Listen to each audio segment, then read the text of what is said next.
When we do card tricks, we often focus on the faces of the cards. For instance, I have 4 aces and 4 kings, which seems like a perfect setup for a card trick. But I'll tell you what we're going to do. We're going to focus on the backs of the cards this time. Very standard backs, but they could be considered somewhat hypnotic with the intricate and circular patterns here. If you stare at these backs long enough, strange things can happen. These kings, they have the same sort of hypnotic backs. And I'll tell you what we're going to do. We're going to kind of separate out the kings from the aces and see if we can't make something interesting happen.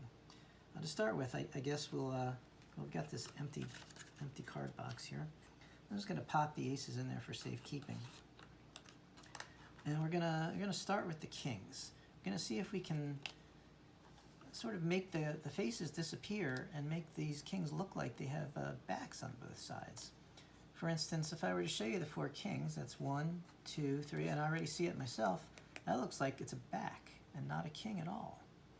Let's try it again. That's 1, 2, 3, 4 kings, and it looks like now only 2 of them have faces and 2 of them have backs.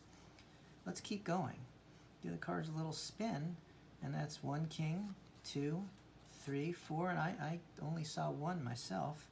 And with one final spin, that's 1, 2, 3, 4, and I don't see any faces anymore. You may think that maybe the kings just turned over, but in fact, it's not the case. These cards look like they have backs on both sides now. You can't see faces anywhere, which is really kind of a cool effect. The only problem is we're kind of done. How do we do any more card tricks now if you can't see faces? For instance, one of the most well-known and mystifying card tricks has to do with taking a card and sticking it somewhere into the pack, and with a shake or whatever magical gesture, it jumps right back to the top. And if you could have seen the faces, that'd be a pretty impressive trick. But if all you can see are the backs, well, that's not very impressive at all, not very magical. So what are we going to do? We kind of need to find a way to get you seeing the faces again, or we can't really do any more card tricks.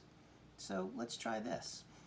Try focusing in on this circle right here. Let your eyes maybe go a little blurry and see if we can't make a king appear again. Well, that's 1. Let's try it again. Kind of focus on this circle here and see if we can't make another king appear. And that's 2 down, 2 to go. We got 2 faces. I imagine that, yeah, these look like they got backs on both sides to me.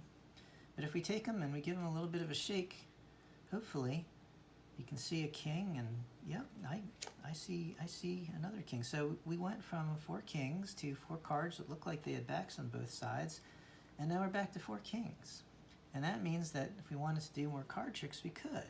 For instance, if I were to take these kings and tap the box and cause the kings and aces to change places, well, of course that's not possible, but if I was able to, you'd actually be able to see now that I have, in fact, the 4 aces in my hand.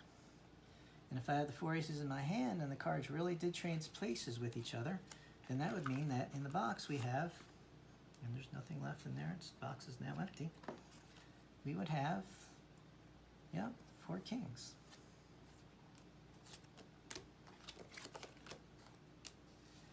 And that is the mystery of the backs.